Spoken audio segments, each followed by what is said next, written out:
Welcome to the Two Stewards Show. Milton Friedman once said, "Inflation is taxation without legislation." What he meant was that inflation is the devaluation, exploitation, confiscation, and utter devastation of your wealth without the creation of any value whatsoever. In fact, this type of taxation can cause frustration because it is pure manipulation, and even in moderation, it is the exploitation of the nation. No exaggeration. So Mark and I are here in desperation to do a little investigation and help you get some education so you can, in wisdom, undertake your own inflation mitigation strategy. We want to know, if the government is taxing everyone behind their backs, what is the real cost? To learn more about the show, you can go to our fancy-dancy website, www.twostewards.ca, and we have some great resources there if you like free things. Remember, this show is not financial advice, but it is valuable for listening amusement purposes. Now, the real cost of inflation.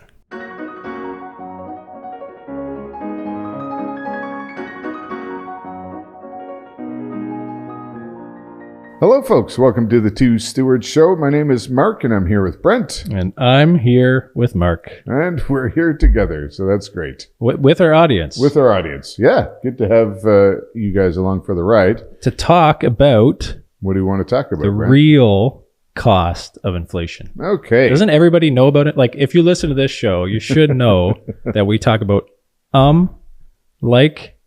and inflation. Those are the three most popular words in our podcast. I think we got to pull up the transcripts from all the past episodes and just, what is the word count on and like? Yeah, they got to be up there. Yeah. So, we talk a lot about inflation, but we thought we would actually do a little bit of a deeper dive maybe into the real cost of inflation. So we'll probably start with there I go, with you sound like a millennial, with defining what inflation is. So and if it's the first time you're listening to the show, that'll help. And then get into the actual cost of what it is. Because it defines so much of our economy and how we behave, because money is such a big part of life, right, in the world today. So inflation really drives how we act and how we behave. So what is it? I guess that's where you want to start, right? Define. Yeah. So inflation is, people don't even understand. It's a way for the government to punish savers.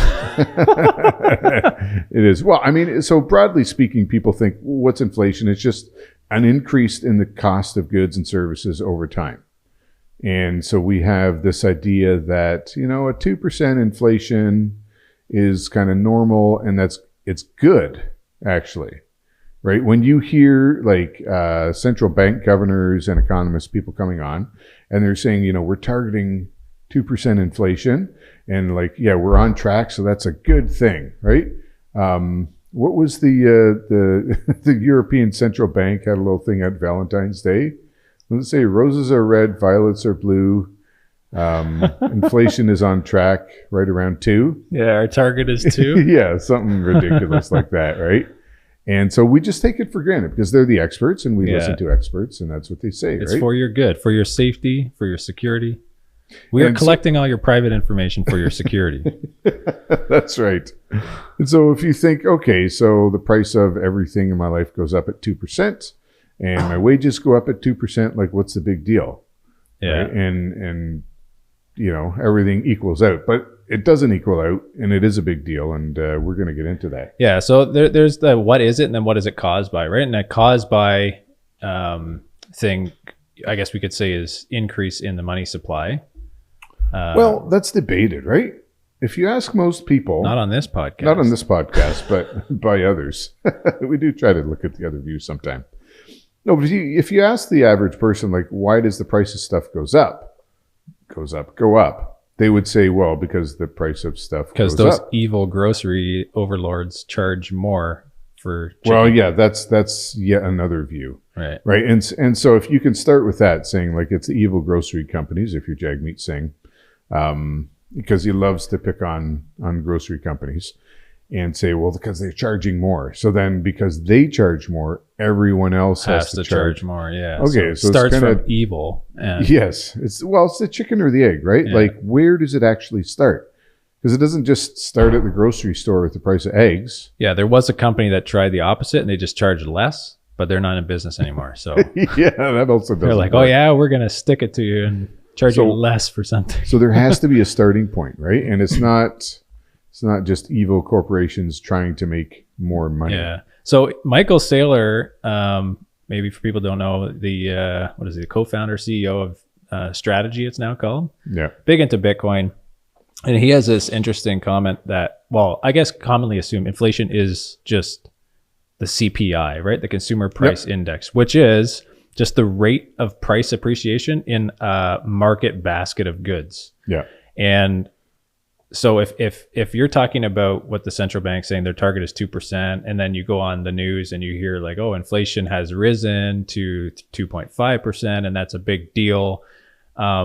What does that 2.5 or 2% actually mean? Like 2% of what? Where, right? And it comes from the Consumer Price Index. So it's a basket of goods and services that you, as an average citizen in this country, would desire to acquire in the future, right?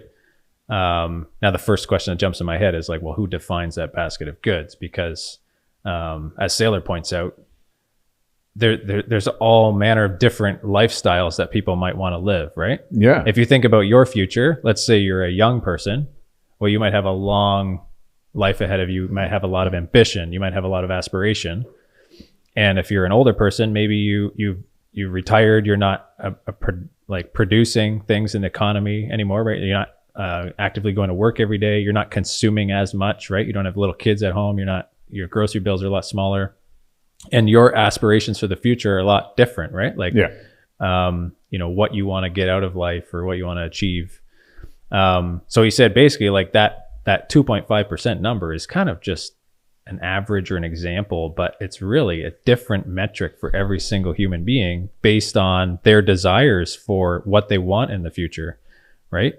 Like if you don't need anything that is scarce in your life, if you think about it, like if you just live, let's say in your parents' basement, pizza is plentiful, like YouTube or Netflix streaming, like is there any limit to the amount of content you can consume, right? Your inflation number could be, I don't know, negative. Like you could be getting cheaper, I don't know, or zero, right? Yeah. But if you at some point get kicked out of your parents' basement and you need to actually buy real things that are scarce, like a house, or even just rent somewhere, or rent, yeah, which is housing, anything, right? Like food, clothing, energy, right? So fuel for your car, medical expenses, education, any discretionary, like if you want to, take a girl out on a date, whatever, he uses that example too. And that has like real costs to it. And so this basket of goods is kind of this arbitrary thing that they can kind of pick and choose what's in it. And they change it. Oh, and they change it. Yeah. So it's really a changing measuring stick on something. And how do you run an economy? And I think this leads to one of the consequences of like, what is the real cost of inflation? It's just this like distorted market that we live in. Like the signals that are coming from prices are just, how do you trust them? How do you know? How do you make an economic calculation? Yeah. So let me just pull up a chart, and I won't get into it too deeply. So again, apologies if you're listening, but we'll come back to this. But so this is courtesy of wawa.ca. They do, what do they do? Mortgages, but they put out a ton of great information.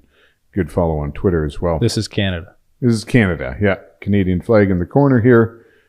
So it has the CPI, Consumer Basket of Goods, and then it's got the annualized inflation and the total inflation. So annualized inflation of the CPI over, we'll do 40 years here, is 2.4%. And then we'll just look at housing, for example. The annualized inflation number 40 years for housing is 5.5%. So you can see there's a big difference there, right? And then if you look at the total inflation over 40 years for that basket of goods, it's 161%. So that means if the basket of goods stayed the same. So this might be like a liter of gas, a loaf of bread, a dozen eggs. These kind of things are what is in the consumer price index. Shelter, right? A month of rent, all that kind of thing. That has increased, if you believe this, by 161% over 40 years. So that means if your eggs cost $1, they should cost, oh boy, I shouldn't have brought math into that, but they're 161. No, because they're double and then some. So let's say, $3 or something. But then you look at housing. Housing has increased 761% over that same time period, right? So that right away, that tells you there's a big difference. And this chart would be covering like averages, right? So it talks about the basket of goods Average and then housing in Canada as an average. But I think what's important to look at especially when you look at the real cost here, is that the average doesn't really tell the whole story, right? So if you look at housing, the really scarce housing, really desirable neighborhoods like beachfront property, like stuff that you can't produce easily or can't replicate in some way, right? Just the standard subdivision housing in a field where they mow down the trees and just put up the same townhouses. Yeah. That stuff goes up in price because it's scarcer than money, but it's as compared to these really luxury locations, they would not go up as much, right?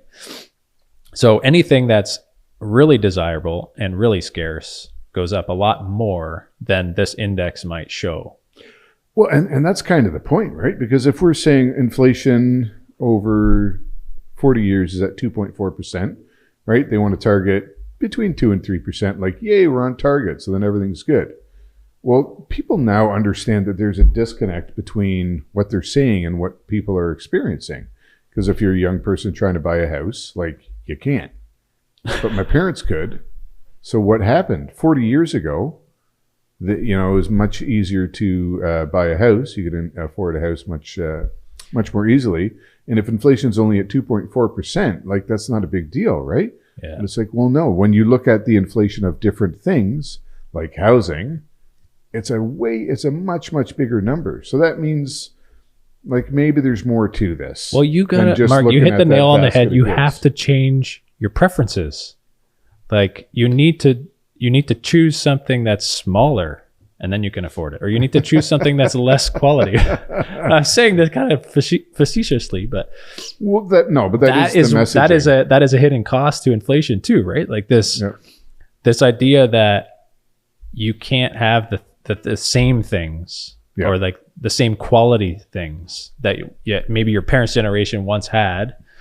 Either they don't make them because no one can afford them anyways, or they're just so expensive that only really wealthy people can afford them. Yeah, I mean, so just go back to the chart real quickly, right? So over 5 years, the CPI, so 2020 to 2025, is up 18%, right? So that's pretty significant, right? 10 years is 30%. But then when you look at housing, over 5 years, it's up 41%. Over 10 years is up 81%, right? So again, that's a real big difference. So if you're kind of basing your income and what you're making on the consumer price index, right? So some people get a cost of living increase. That's great. Other people just have to like ask for a raise or get a raise. So, maybe you get like a 2.5% raise or something. You're thinking, hey, great, I'm keeping up with inflation. Well, when it comes to housing, you're not. When it comes to other things, you're not. And we can look at maybe some deflationary stuff, because people will say, well, maybe I'll see if I can pull that up right now. Things are getting cheaper, certain things, right? Because of technology. And that's 100% true. Let me just pull this guy up. So again, if you're listening, apologies. We're just going to have to describe these charts. But this is a chart from 2000 to 2020. And so some things have gotten cheaper. Now, this is US. And it has cell phone services as getting cheaper, but that's not true in Canada. No way. But software, toys, televisions have all gotten cheaper. And TVs, 100% true. If you go to Best Buy, you can buy a 50-inch TV for probably $300, right? Unless you want to get something real fancy. And you could never go back 10 years, go back 15 years, like a 50-inch TV wasn't even possible, right? Yeah, so there's 30-inch. So there's basically what you're talking about. This chart is that there's two forces, right? There's this innovative force that is seeking to find better, faster, cheaper ways to make people's lives flourish, make things easier for people, right? So a cell phone versus 20 years ago, no cell phone, for example. Well, okay, has how many aspects of your life have improved with that? So that's one force, right? This innovative force. And then on the other side, we have this inflation and like monetary increase that is basically trying, like they're two opposing forces. They're both going in a different direction, right? One is trying to make your life easier. One's trying to make it more expensive. Like make it cheaper, make it more expensive. And Jeff Booth talks about this, right? We had him on the show. People go listen to that one. He's a wizard. Listen to it like 5 times. Yeah. Yeah. Well, he's a smart guy. Not because it's so good. It's more just, it's hard to wrap your head around the concept. But he talks about how inflation is opposed to innovation, and it basically the money supply increasing is capturing all the value that technology is giving to people by making their lives easier. Well, I think this chart kind of proves that, right? Because this is one of the arguments that people make, like, okay, so I'll give to you that inflation maybe isn't so great, but the good news is we have technology, and that is driving down our cost of living. But if you just think about the like, if we were to not have inflation, what would this look like? Oh, it would be vastly different. Well, right? Would our lives be easier, or? Yeah, and so people will again point out, like, okay, so innovation and technology, or cheaper. I mean, I guess. So just the rise of household appliances has made a huge difference in our lives and in the lives of society. Well, no, it is true. Yeah, the number one question I get when tenants come, is there a dishwasher? No, but if you think about the changing role of women in the household and in the workplace, that was driven mainly by technology, right? The washing machine, like washer, dryer, vacuum, like all these household innovations made... Well, they took so much time off, like having an oven or a microwave, all that stuff, right? So much time, and freed up women to actually be able to do other things. Yeah, to go to work to pay for the appliances. Well, that's... Yeah, exactly. So let's... Okay, I don't know if we'll get into all that.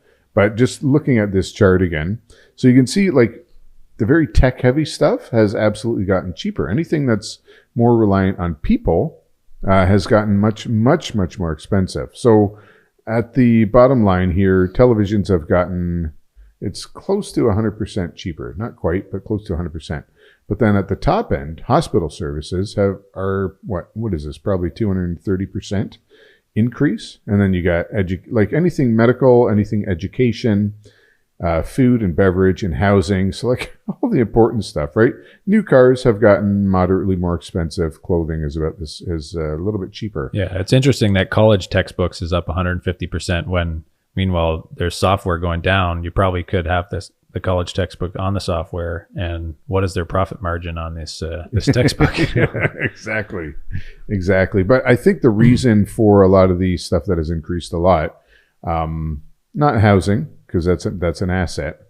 But the medical services is because of the cost of the people involved, right? Medical services have also benefited from technology, but wages in those areas have gone up a lot. So just back to the point that what inflation looks like for you is very dependent on your situation. And we can say, yay, it's at 2% or whatever. But that doesn't mean anything to you. Well, let's dive into that a little bit, because it's your situation. It's also your preferences.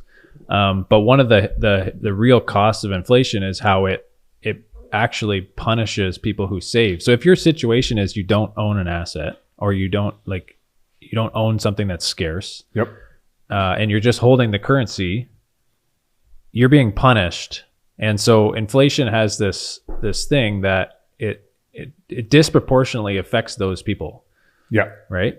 And I guess you could say it would negatively affect the people who hold the currency, and it would positively affect, right? Because there's always kind of like, well, it steals from these people and gives to these people. So the people who do own the assets get the positive benefits of inflation, if there is any, which I made a list of all the negative real costs of inflation, and I could not come up with a positive. So the ending of this episode is not going to be very encouraging. Well, there are positive effects if you're an asset holder. Yeah. But go ahead. Do you want to list some of the negative effects? Yeah. So we can just kind of circle around this arbitrary wealth distribution or redistribution. Yeah. Because, and just kind of describe how that works a little bit, because, okay, money goes up, inflation's 2%. Yeah, things are getting more expensive for me. But what's really happening under the hood is that the new money that comes into existence is going, it's diluting. And you have this good video from Thomas Massey? Yeah, talking about how when you add new money to the existing money stock, it's diluting the value of all the other money, right? So he has an example. We can maybe link to it or something, but he has a glass of tea or whatever, and he pours more water into it. And so he's like, okay, this is adding money to the economy, and now all of a sudden it's diluted. So you think about all the people who hold money now, they're getting diluted, but that wealth is going to, like, who's taking that new money, and what are they buying with it, right? If you're just holding the currency, your wealth is getting diluted. But if you're recipient of that new money and you're buying a scarce asset with it right away, you're receiving the benefits of the price inflation, right? Because it takes a bit of time for this wealth to kind of trickle through the system. Yeah, I think we've talked about this before, the Cantillon effect or Cantillon. Yeah, that's right. Yeah, I mean, basically the closer. So, okay, what we should first establish is the cause of inflation. So you've been talking about money printing and the increase in the money supply, and that is inflation, right? We wouldn't have inflation if there was no increase in money supply. And so if you really sit down and think about it, like, it makes sense, right? Governments print more money and they say, no, we need to, and we've talked about modern monetary theory. I don't think we're going to get into that, but the basic idea with that is, like, you can keep printing more money and it's fine as long as you keep the debt manageable. And we're in a state where the debt is not manageable in relation to the amount of money that gets printed. But that's the only reason the cost of things goes up. Like, why else would the cost of something go up unless there's a shortage, right? Yeah. If there's a shortage of eggs, let's say in the United States, because they killed a whole bunch of chickens in some fear over avian flu, as is happening right now. Okay, then the cost of eggs is going to go up because they're more scarce. But that will eventually, more chickens will hatch, and it'll come back down. So that's not what we're talking about. We're talking about a persistent increase in goods and services over a long period of time that is not affected by shortages. Because we just established, right? Technology is making our lives better and should be making it cheaper, but we have inflation, and that's caused by money printing. So that's caused by the government expanding the money supply. And so normally when we look at money supply, we reference a thing called M2. There's M1, M2, M3. M2 is sort of the broad amount of money in the system. And it's a good way to measure how much money is actually out there and is actually being printed. And so when we say money printing, and like, this was hard for me to wrap my head around when I first started looking into this stuff, but like, literally that's what it is. They're just printing more money out of thin air. And every government does it pretty well. Maybe some a little bit less, like the Swiss, and their money's more valuable. The US has printed a ton. Canada has printed a ton. And so, like you said, it dilutes it, right? You have a pot of money and then you add more. So just like the tea that Thomas Massey had, it's not as good, right? And you know that, right? If you have some tea and then you add like a half a glass and then you add a bunch of water, you take a drink, it's not the same. It's not as good. It doesn't taste as good, right? It's the same with money. It's not as effective. So that's point number one. Where does inflation come from? It comes from government expanding the money supply. And why did they do this? So we have the video. Got a video we're going to play at the end, and it wraps it all up very nicely. From the Tuttle twins. I highly recommend this. It's a animated kids show. that's available, I think, yeah. through Angel Studios and other. I think you can just get them online.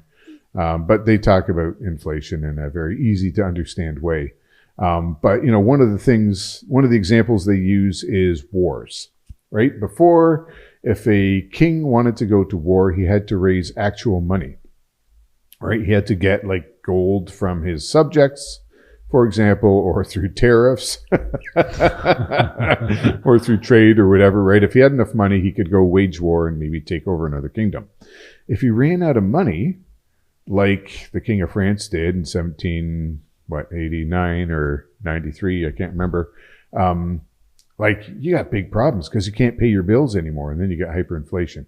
But like if you run out of the money, then you can't do what you want to do anymore. You can't wage a war, and it stops. So if you can just print money, well, then you can keep funding that war. And that's what we're seeing now, right?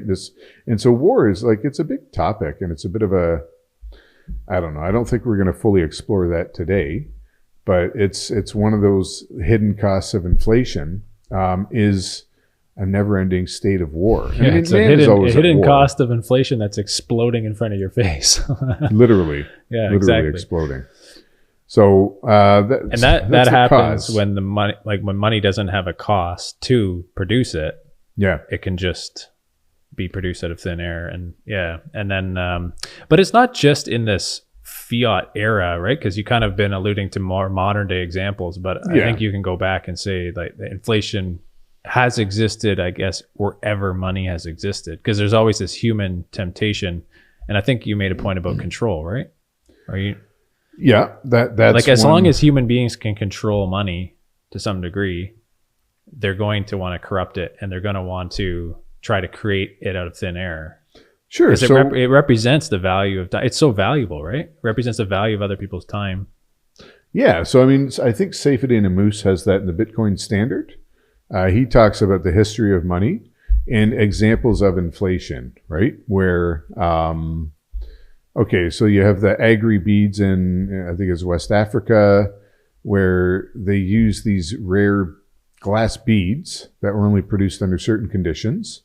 And this just all the tribes in the area kind of use these beads for trade, right? Not because they had a lot of intrinsic value. You couldn't use them for anything really, but they were very rare. And so everybody agreed, like, okay, we're just going to use these as money, because they didn't have like dollars or precious metals, and we're going to use these for trade. So if you have, a bunch of these, I will exchange it for whatever you have, for some wheat or a cow. And it's understood that I can go to another village far away and take the beads that I got from you and trade them for something that I want, right? And that's money, right? Intermediary. So when Europeans came on the scene, they discovered, oh, they're using these glass beads. Well, we can produce glass beads for super cheap. So they would send over boatloads, literally, of these glass beads, and it collapsed the economy, right? Before the African tribes understood what was going on, right? Like the first guy got a whole bunch of beads, and he's like, whoa, I'm rich, great. But then soon everybody had a whole bunch of these beads. And then when everybody has lots, all of a sudden they lose their value. Now, before maybe a cow cost one necklace of glass beads, well, now everybody has a ton. So now it's 10 of these necklaces of glass beads. And then you just have more and more of these beads coming into their local economy, to the point where they're like, okay, I don't want these anymore. And all of a sudden they had no value. So that's inflation. That's control of the money supply. And it's like an example of probably hyperinflation. So the other example would be, like precious metals have been used as money for time immemorial, right? Long time. So gold being probably the best example. And gold has some industrial uses. It hasn't always, but it has use for jewelry, nice and shiny, right? You can easily mold it. It doesn't tarnish. That's the big one, right? The silver is also around, but silver will tarnish, but gold won't. So it was very hard to control the money supply, the production of gold, because the more you mine, the harder it gets, right? People mined all the surface area gold first, and then if you want to increase the money supply, it was harder work. You had to go dig. And now you have to like go, there's not just like gold veins on the face of the earth. You have to dig, you have to process it with cyanide. No control P. No control P option to just print more. And so gold has increased at a static rate of about 2% per year. Some years was more, some was less, right? And you saw like when the Spanish, for example, were able to bring back tons of gold from the New World, that caused, that was inflation. And they had some issues with that. But over human history, it's been pretty static. And you just, the more you mine, the harder it gets. So it stays at about 2% growth. Now, we don't use gold anymore. We're off the gold standard. But that was an example of sort of a controlled inflation. And that wasn't, it was nothing like the inflation that we see today where the government prints millions and trillions of dollars, right? When we look at these charts, like these numbers are ridiculous, the increase in the money supply. Yeah. I guess all that to say that inflation has existed in societies outside of the fiat system that we live in now, right? It's historically kind of just a but at a much lower rate. Level. I want to you mentioned wars, and one thing about that I find interesting is that it also in business cycles too, but it exaggerates. So inflation, one of the real costs there is that it actually exaggerates conflict, right? It extends the length of time. It also exaggerates the severity, right? Because if you can fund things and go into this arms race or move resources a lot quicker than you could without access to funds, or without having to actually work and double check the validity of your war, like with your population to say, hey, is this a legitimate war that everyone's on board with? Yes, okay, well, give us your hard-earned dollars, but with an inflationary money, you can create that and just go do the things you want. And if you look at the last century, what is it, like 170 million people murdered by governments? It's preposterous. It's also like, it's sad, but it just, I think that's a real cost. There's human life cost to having an inflationary money system that you can't discount, right? Like people have paid the price because wars have ravaged lands unnecessarily or in an exaggerated and extended way, right? You may have said there's human conflict and inflation has really no effect on it, but I think inflation has extended wars and exaggerated them and made them much worse, and that has real life toll, right? Or real death toll on people. I mean, war, and people will say, well, war has always been around, and Genghis Khan probably reduced the population of the earth by 10%, and that's true, but those are all based on real assets and real population. Like he had warriors, he could fund them, and he did that by looting and plundering and carrying on. But imagine if he was able to just print money, print gold, how much worse it would have been, right? It would have made the conflicts like 100 times worse. Yeah, perhaps even more severe. Yep. Okay, I want to bring up so we've established sort of where inflation comes from. It's money. I think we've established it anyways, is money printing. And then people will be like, inflation's not so bad, right? It's come down, and we're through the worst of it. So we'll just look at pull up one more chart. Again, apologies if you're just listening, but this is a chart from St. Louis Fed, and it shows inflation from 2015 roughly to 2025, and it kind of goes up. So there's a period here circled in red, or squared in red, from roughly 2020 to 2022. This is when we saw sort of the biggest influx in effects of the COVID epidemic. So it went from a baseline of 200 and let's say 55, and the actual number doesn't matter, but 255 up to 295. Pretty steep increase, right? And then so people recognize that because housing price, like the price of everything went up, but then remember like the whole soft landing thing, like, oh yeah, inflation is, we've got it, like now they're saying it's under control. It's good, right? Yeah. And so if you look at the next box in yellow, so from mid 2022 to 2025, when inflation was under control, like it's still gone up, right? 295 to 320. It's gone up a ton. That's what I think people miss when they talk about, yeah, inflation has dropped. They think that things get cheaper, but things do not get cheaper. They still get more expensive, just at a slower rate. And so maybe it's not like a hockey stick curve, but it's still a gentle rise, and it still goes up. That's just a way of hiding it too, right? It's kind of this stealthy evil. Well, Michael Saylor, just to go back to Insidious. Michael Saylor, like he has a physics background, right? Yep. So some of the concepts he's talking about, like the law of conservation of energy, and he gives the example of, if I take you and I put you in the Arctic, you're gonna freeze to death more fast, whatever. Like if I put you in a cold place, you'll freeze to death slowly. If I put you in a freezing cold place, you'll freeze to death quicker, right? But like you won't necessarily notice, but there's just no way to get your energy back. Like inflation's kind of doing the same thing to you. If it's slow, if it's staying at the 2% range, like people, it's just become the norm, right? It's like the frog boiling in water thing. You don't really, it's going up, but it's not in the forefront of your mind. And then 2020 to 2022 comes around, and there's some serious crisis, and there's some serious monetary shenanigans going on where they're putting all this money in the system. Then you notice it, and then you're outraged, and then the fallout after that is like, well, we got it under control. Okay, it's back to normal, and like kind of cools down again, right?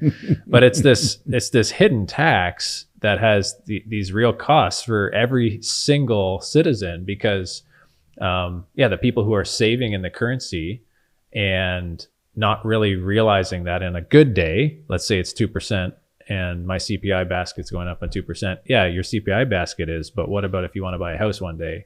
Well, that is not really reflected in the CPI. And by the way, it's still, like you said, going up. It's not coming back down. And it's just constantly being or stealing from you, right? And it's so insidious because it's controlled by the government, right? Like there is somebody at the helm. It's not just a natural process, they would have you believe. There's somebody at the helm doing this, right? Or having an impact on it. Like it's not just they're mining gold. Oh, they found a lot more gold this year, so there's more money supply, and that's a naturally occurring kind of thing, right? Like human beings have to still go find it, but it's kind of governed by the difficulty, like you said, the difficulty of extracting it from the ground. But when it's just control P and there's more, and that's super simplifying it, right? I don't even understand how it all kind of trickles out of the system, but there's somebody at the helm governing this, and that's what makes it so like, oh man. Well, I mean, there's two ways the government can increase sort of money supply, right? One is to put out bonds. And so this is kind of what we're familiar with, right? The US government, Canadian government will have bond auctions all the time. And so if they need to raise money, they'll sell more bonds. But these are repayable, right? So you would think that, okay, you sell a 10-year bond, and then in 10 years they got to repay it, and now that's gone. And so technically that's true. That is one way that you can extinguish or reduce the money supply, is by paying off these bonds and not issuing another one. But in reality, they always roll them over. They have auctions all the time. So as soon as the one bond gets repaid, they put another one out. And probably more, actually, because they have to fund the government. Right? So that's one way. Yeah. Well, just on that. So Safety has this quote. So inflation acts as a covert mechanism for wealth transfer from the general populace to the state and early recipients of new money. And he just he labels that as a government scam, right? It's just a government scam that erodes individual purchasing power. So go on. Yeah. Well, and if you think about it, like who's involved in bond auctions, right? Banks, not big me. Banks, right? And trading firms and stuff. Like where is the wealth concentrated? It's there, right? It's just like you're at the printing press and you can get that money first, and then eventually some of it trickles down to other people. But so that's one way is bond auction. The other one is what they call open market operations, where they just simply increase money supply. So that is where what we talk about printing dollars, and that doesn't happen as often, but it does happen. And it's just simply like we had $1 trillion in circulation yesterday. Now we have $1.1 trillion in circulation. And so they may do that by extending credit to banks. And so like it all goes through the banks, right? It's sort of an unholy alliance. But this is why the closer you can be to banking or to banking products, the more money you will make. And everybody who's in power understands this eventually. So that's why they're buying real estate, they're buying stocks, right? Look at Nancy Pelosi's stock index. I mean, that's a little bit insider trading as well. But they understand, like, you don't just hold cash. You never hold cash, because cash, the value of the dollars erodes all the time because of inflation. So you got to put it into something that doesn't erode. And I think a lot of people sort of intrinsically get that. Or there comes a point, it comes a point in your life, and a recent interaction, somebody who, they run a business, been doing it for years, it's been successful, and when you run a business, you put your head down, right? You focus, okay, yep. I'm going to figure this out. I'm going to, and then you're rewarded at some point, right? Hopefully the business is successful and financially rewarded as well, right? So now let's say, 20 years, 25 years, now this business is running and things are going well. And then you have this time where you're like, I got a breath of fresh air. I'm going to put my head up. Let's look around, like, what's going on here, right? And recent interaction I had was just like, all of a sudden there's all these new questions about, okay, so I'm making this money and I'm disappointed because I see that the money that I've been making all this time is just buying me less and less and less. Yeah. And if it's slow inflation, you don't really notice it, but over a long enough time period, it compounds, and you just realize, like, why am I working so hard? Why am I doing all this? You feel slighted by the system, and rightly so, because it's stealing the value of all your labor for all this time. And then you feel helpless, right? So first you feel kind of ticked off, like, what? I was doing all the right things. I'm adding value to society here. I'm making a successful business. I'm getting rewarded. My customers are happy. It's going well. And now I have this money, which is a representation of all the value I've added to all these people. And now you almost have, like we said it in our very, very first episode, you have to go back to work to earn your money again, in a sense, right? So you have to actually risk. You have to take on risk. You have to take on this whole new set of education that might be totally unrelated from your business, right? Like if you're in a trade or something and you're not sitting there in front of your computer reading about economics or about investing or whatever, it's a whole new line of work, essentially, just to retain or try to keep up with inflation. And it's disheartening, right? Because it's not enough just to be an expert at what your job is. At your job or your business. You got to be an expert at investing as well. Yeah. Yeah. And then you almost start over your life, so to speak, right? Like, okay, I've got a successful career now, and I'm pleased with the way this is going. I love what I do, and now I have to start a new career and be successful in order to make the first one worthwhile, right? And I think there's so many people that I've talked to that have had that same kind of life trajectory or experience. They're at different points in their career, but say you're just starting out and you can foresee, right? You see this inflationary force, you see the system, the way it's set up, and like, hey, if I work at what I'm doing for this long, like I'm going to commit to this job or this career or whatever for the next 25 years of my life or 50 or whatever it is, right? Yeah. And, I can see the future already. I'm going to make the salary every year or the income from my business. And then, after tax and all the other expenses and nonsense, then I'm going to have this money. And if it's not invested or put in some vehicle to earn a return that keeps up with inflation, it's going to get devalued on a compounding basis every year. And it's disheartening. I think for people who are just starting out too, because I think Joey said this last episode, right? It's like you see how bad it is. You just choose like the easiest path, right? Like, I'm not going to do the hard thing. I'm not going to actually try because I can see where I'm going to go. And it's just I just don't have the capacity to be an investor and do my work. So that is a real cost, right? Because that has social implications too, right? You're like, how do people live and interact? Like, I think there's this gut feeling inside of them that's like, oh, and then you have insecurities and.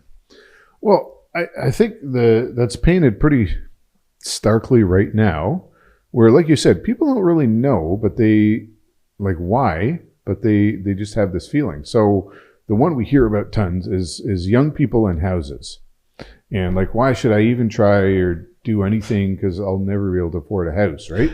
So this is I hear about it a lot because I just listen to you all the time. No, but strictly driven by inflation.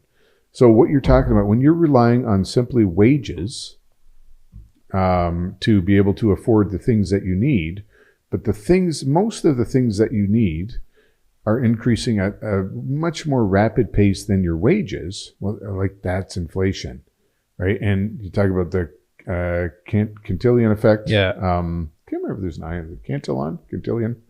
Anyways, so things like assets, stocks, houses, like real estate, go up at a much faster rate than simply wages do. So if you're just a wage earner, I'm not saying that dismissively, but just you humble wage earners. No, but that, like, it used to be, you could just have a job. Well, if you're a business owner, in a lot of cases, you don't even earn any wage. Yeah, exactly. No, but let's say you're like, a plumber or something. Unless you can increase your services to keep up with the cost of goods and the cost of housing at an appropriate rate, like, you're going to fall behind and you will not be able to afford a house, for example, right? And so this is why the cost of plumbing and everything else has also skyrocketed along with the cost of housing, because people are just trying to keep up, and you can see the spiral this creates. Yeah. So there's I think they call that the wage price spiral. Yeah, exactly. And this is what, economists are afraid of, because then that means inflation is entrenched and it's just going to keep getting worse. But you have the rule. I don't know if you heard of the rule of 72, but this is a handy little thing for calculating returns, right? So if you divide the number 72 by your interest rate, whatever the interest, like whatever you're doing, that tells you how quickly your money will double. So let's say you're getting 10%, that means every 7.2 years, your money will double. If you're getting 36% every 2 years, your money will double. And then so just extrapolate it out there. But that also applies backward. So Mark Twain said compound interest is the eighth wonder of the world, right? So people who understand this and put it into practice, don't just understand it, put it into practice. Like they do well, right? Because if you can keep that money compounding, so you make 10% this year, well, the next year you're making 10% on the total, but also on the extra 10%. Yeah, so and you don't notice at first until down the road. And like, just to go back to that story, is somebody who's a business owner and they're, okay, I turned 45 or 50 and now I've, quote unquote made it, or like, now I'm taking a breath, looking around. Well, you may have the benefits of that compounding effect that you're talking about in your business, right? Yes. Where all that work you put in for years is in the knowledge and the relationships is all compounding and coming together. And now people are like, oh, that guy's successful and it's working out, right? But what you realize is that, okay, how this money's coming in, I don't have the compound effect of all my education in the field of investing, for example, right? Yeah. Like, I should have been doing both at the same time. And it's sad that that's a reality. And I want to explore ways that you can kind of live outside of that. Like Bitcoin is a good example of something that can you save in Bitcoin and go back to the principle of you focus on your job and you work on it, you add value to society, and you save your wealth and time in a vehicle that cannot be manipulated or inflated away. Okay, that's, there's all kinds of arguments about Bitcoin and whatever, but that's an example of a way to go back to that old kind of system, or maybe it wasn't necessarily a tried and true system, but on gold, like you have a similar kind of thing, right? You could save and you kind of know that your value of your money is going to be protected, at least from someone at the helm, government manipulating it. But yeah, you don't have the benefits of that compound effect in the field of investing. So now you got to start from square one, educate yourself, pick assets, and now you're just getting in, right? You're putting some money into these things, and yeah, it's the way it kind of works, because you don't really have a lot to invest early on, but you also don't have, if you don't have the knowledge and the relationships and the connections and the, right? And yeah, I just think when you talked about the cancel-on effect and being close to the money supply, and like, who are these government officials? Who do they know, right? They're almost like jumping in, getting free money, investing it with the people that they're closely connected with, and boom, they're successful. Like, oh man, just short-circuiting the whole thing. Well, and the other one is housing, right? I mean, we're in real estate. We talk about it, and like, there's a reason, is because, and this, a lot of Canadians have kind of figured this out as well. And that's why housing is so disproportionately represented in the Canadian economy. But is that like, yeah, I can't just keep my money in the bank because it's going to degrade. It's going to lose value. So like, I'll buy a house, right? At least I kind of know maybe I already have a house.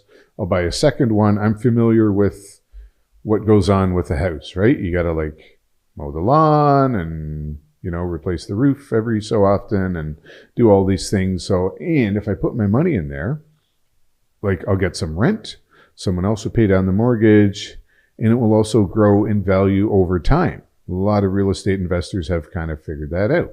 And then that was, very, very much magnified through COVID when housing prices went through the roof, right? And then, I mean, all it takes is for someone to have held a house for the last 10 years or something and then sold it, to look at it and go like, wow, I just made more money in this transaction than I did in all, like, the 10 years I held this house, I made way more money than the 10 years of wages that I earned, like a lot more. And like, that's crazy. So maybe I should just do this, right? Okay, yeah, get a higher paying job. Well, yeah, or do that. But I mean, for the average person, right? Unless you're in a specialized field, you can't. So then, like, what's the answer? Well, I'm going to buy more houses, and so that you can see how that's a self-fulfilling. Yeah, that also drives up the cost of housing for everybody. Yeah, and I'm not saying that's a bad thing, but it's just, I mean, because we're in real estate as well. Yeah, but that's what happens. And so Ludwig von Mises, the Austrian economist, kind of makes that point that inflation leads to a breakdown in economic calculation.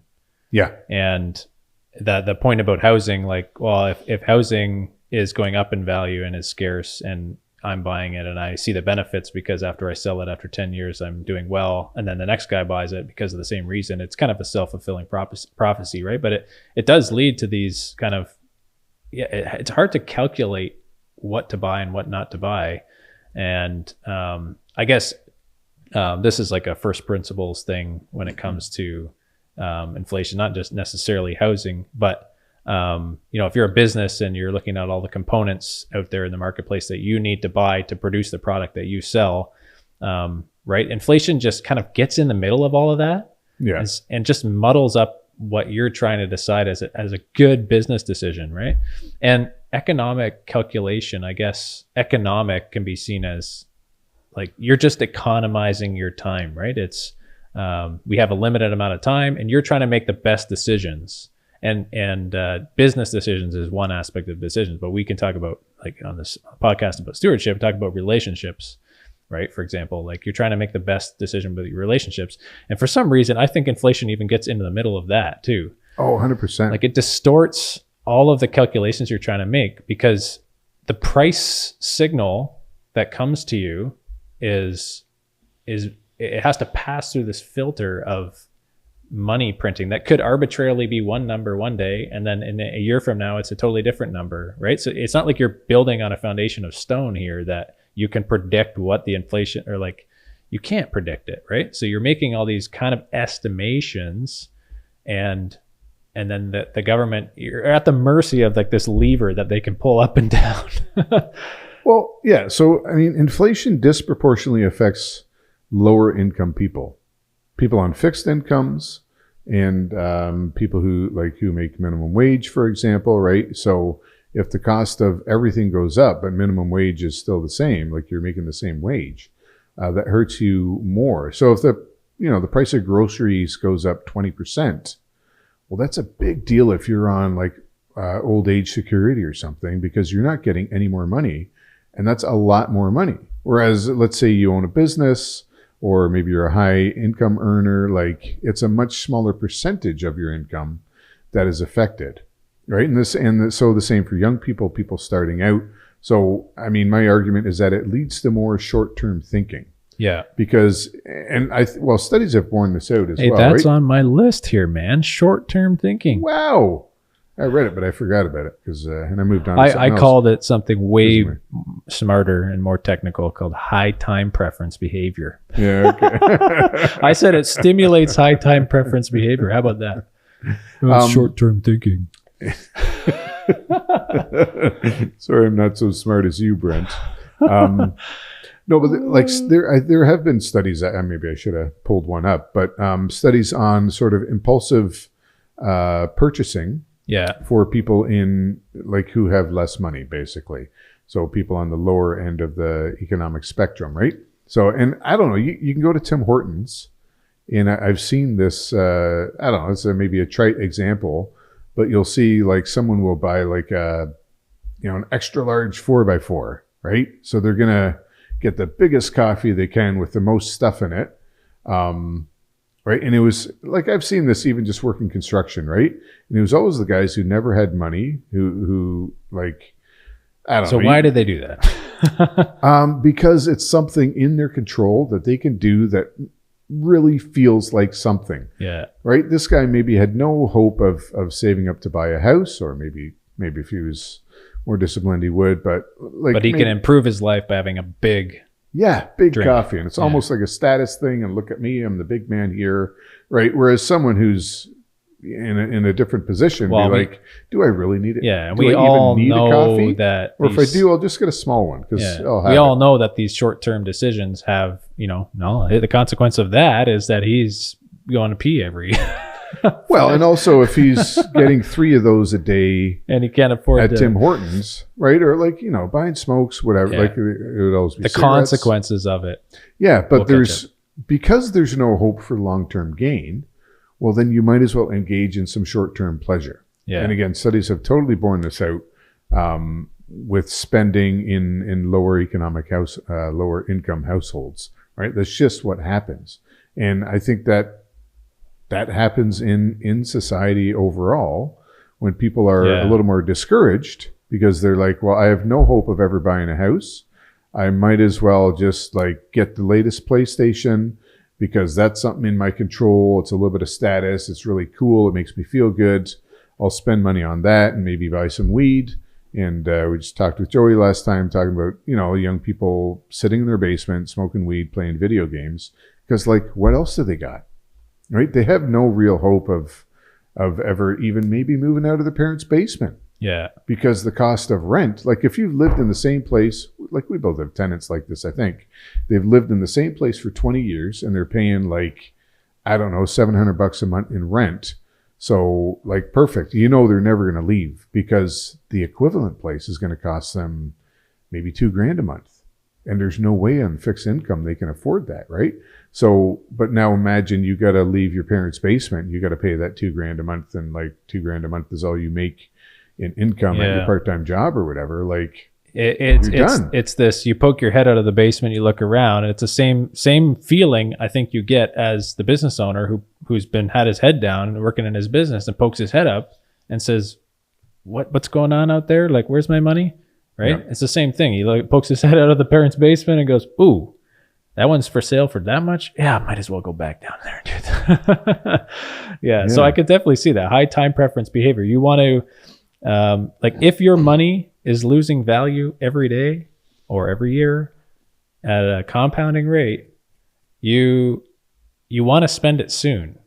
Yes, you might. Yeah, you want to better use get its rid of it. value now, Yeah. quick, before it just gets inflated away. Well, you see this in economies where there's an extreme example where there's hyperinflation, right?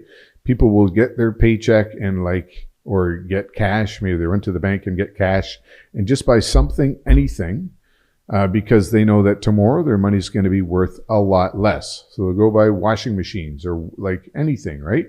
Because they know at least that'll hold its value a little bit for the next couple of weeks or months or whatever. And so if you just bring that back to a much smaller scale, it's similar behavior to what we're thinking. If you have no hope of ever achieving something, then why bother to achieve anything, right? Yeah, and if we're talking about the real costs there, so the high time preference behavior, that's on an individual basis. But if you zoom out to society, and this has just been a problem for 50 years, and it's kind of been subtle, and nobody's really kind of keyed into it, and people don't walk around and say, "Hey, Mark, I have high time preference behavior. Now give me that big extra large coffee." Right? You can't necessarily articulate all these concepts, but if you see it everywhere in society, then it could be this competition, right? He got the big coffee. Well, I got it is. Who's got the nicest sneakers? Yeah. Or it fuels itself. Whatever. And talk about compounding. Yeah, you do that for a couple generations. Now look at Well, and there's also just in the there's economy. so many real costs. In the economy at large in Canada, right? We have a much smaller percentage of money that goes into research and development and business development than in other countries, right? A much higher percentage goes into housing, into real estate, because everybody's like, yeah, this is where you can make money. There's no point in trying to improve my business or do whatever. I mean, some of that has to do with bureaucracy and red tape, but it's a bit of a self-fulfilling thing, right? We can make money in housing. We know that. If I expand my business, do a big capital expenditure, you're guaranteed. Maybe not, but You're housing guaranteed I know will work. to pay more taxes. Well, yeah, exactly. Taxes is another, right? And that's such a big difference between Canada and the US. Yeah. The rate of entrepreneurship and everything else. But we just have this entrenched thing of housing, and it's so hard. How do you unwind that, right? There's some ideas as to how to do that around taxation and so forth, but just in general, it's just another example of how inflation affects what the hidden cost of inflation is, and that's just less opportunities for people in Canada, which it kind of sucks. We got to do a follow-up episode of the real opportunities of the real positives of inflation. 100%. So we should just talk about quickly that we got to wrap up soon, but when you're talking about this short-term mindset or high time preference, as you want to call it, but short-term mindset, right? That creeps into everything. Yeah. Right. It's not just it affects your money, but then what you're talking about, you get that competition. Institutions. Well, institutions, but even personal behavior, right? When you're competing with your buddies to see who can get the biggest coffee. Well, I got a XXL or maybe okay, I got these sneakers and they cost $500, right? Most people who are, I don't know. I mean, rich people also, you know what? No, I was going to say rich people also buy silly things. But what I've seen is often it's people who think they are rich that spend money foolishly. Yeah. So people who, so I would say to that it's not necessarily that, that's a sinful human behavior. That's where it kicks off. It starts with the desires of the heart, desires of the flesh. And then what I would say the cost of inflation here is that inflation would fuel that and it would incentivize that behavior to kind of grow over time. Yeah, right? It's not the cause. Yeah. You're right. So I would that would be kind of one of a second order effects. But when you mentioned that, what popped in my head was institutions. So we haven't really talked about this. I don't want to get into all the different institutions, but you could just think of science, healthcare, politics, education, agriculture, right?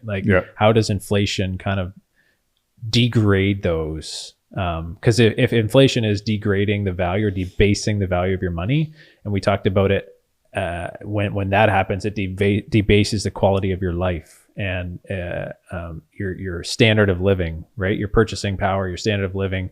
If you can't afford to buy the good quality, let's say cast iron pan, while you buy the $5 cheap little aluminum whatever one, right, with the Teflon sticky things, and you eat all this plastic.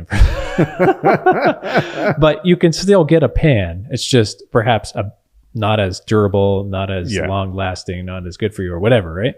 So, and that creeps into all the institutions too, like science, healthcare, like this short-term mindset. Why don't we just create a quick report and get it out there so that we can, right? And like, why don't we just put a Band-Aid on this solution or this problem so that, you know, we can say we did something, and that, like, you know, that's maybe in politics. Or why don't we just pump this field full of fertilizers? And that short-term thinking and that desire to get something quickly and get rid of your dollars.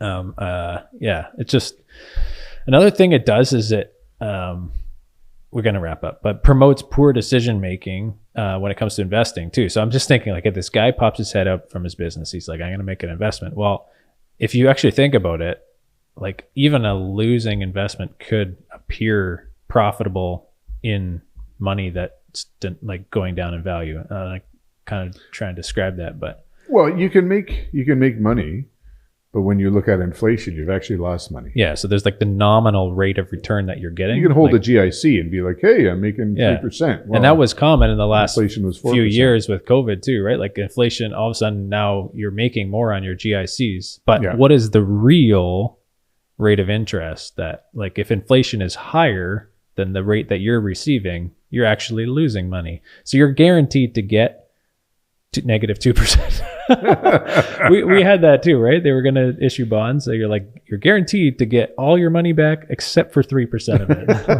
Like, sign me up, right?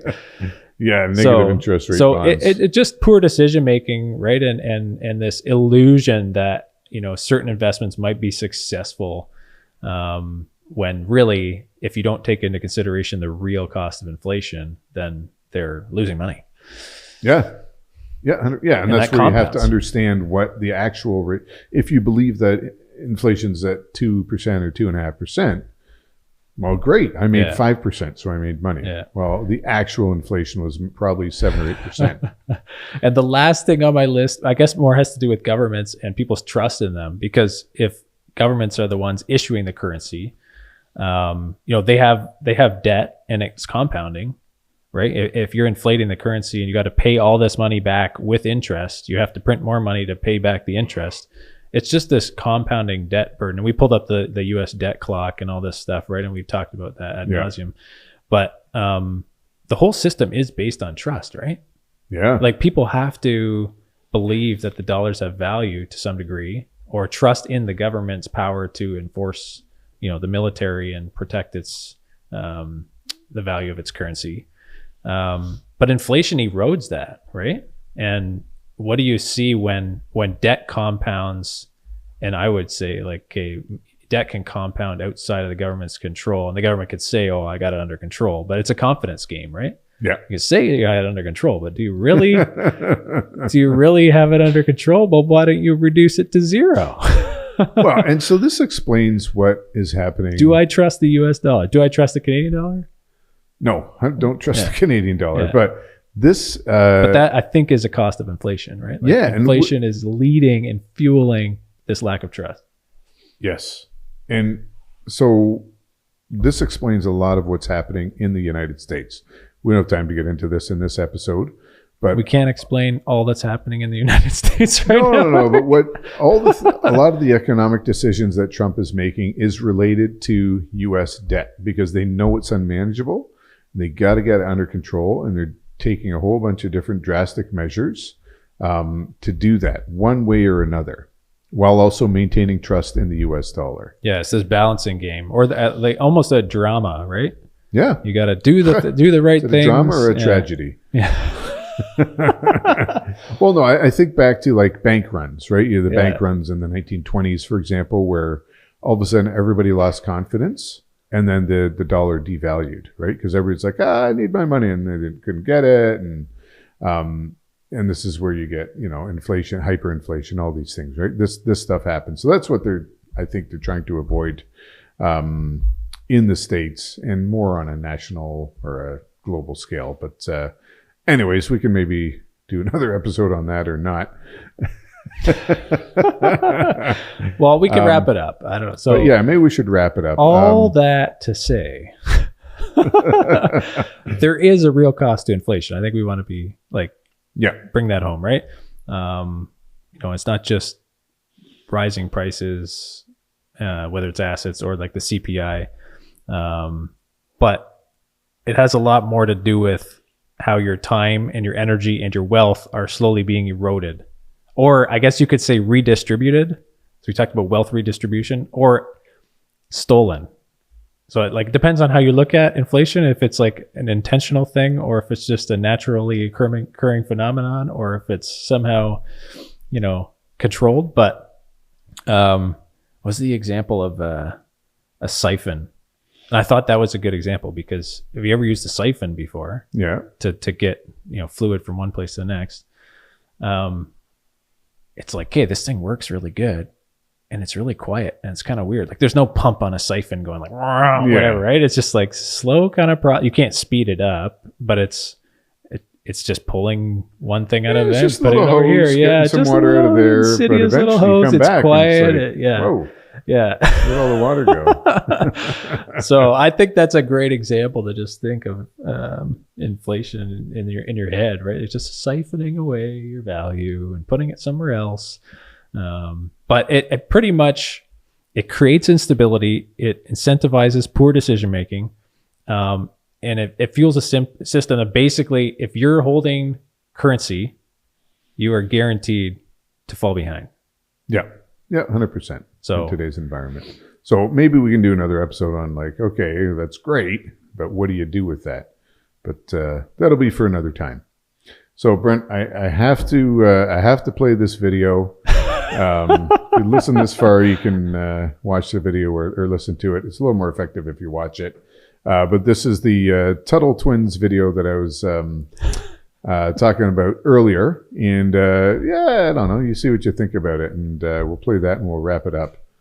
So, here we go. When money is controlled, money is corrupted. When money is controlled, money is corrupted. A long time ago, a dollar bill was backed by gold. Gold was rare and hard to mine, so it was hard to control. The government couldn't print more bills without mining gold to match. But what if they could secretly tax you behind your back? How? Asking for a friend. So the government just ditched the gold and made money out of thin air. At first nobody noticed, the people didn't care. So the government kept printing trillions of currency.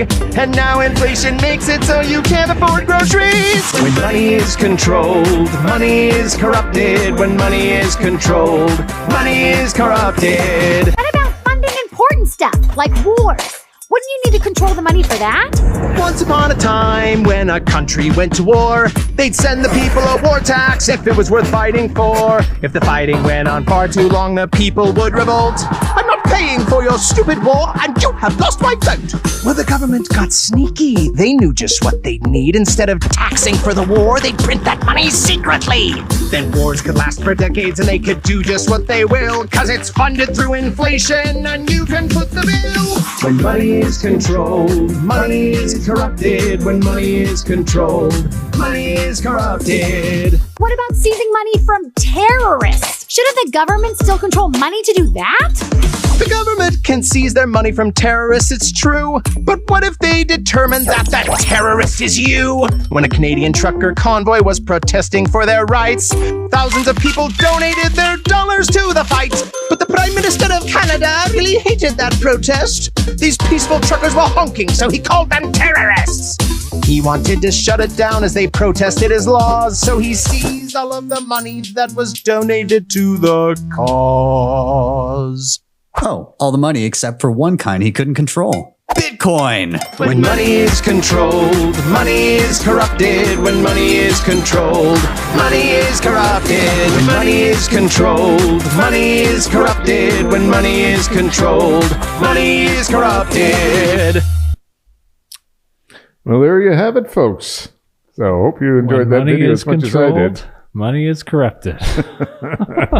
Thanks for tuning in to us. And until next time, steward your wealth wisely. Thanks for listening to this episode of the Two Stewards Show. If you like my voice better, click subscribe. If you like my voice better, click share. If you like both, give us a 5-star rating. To learn more about the show, head on over to twostwards.ca and explore our free resources. To interact with the show, feel free to reach out at hello@twostwards.ca. We will see you in the next episode. In the meantime, steward your wealth wisely. Nailed it.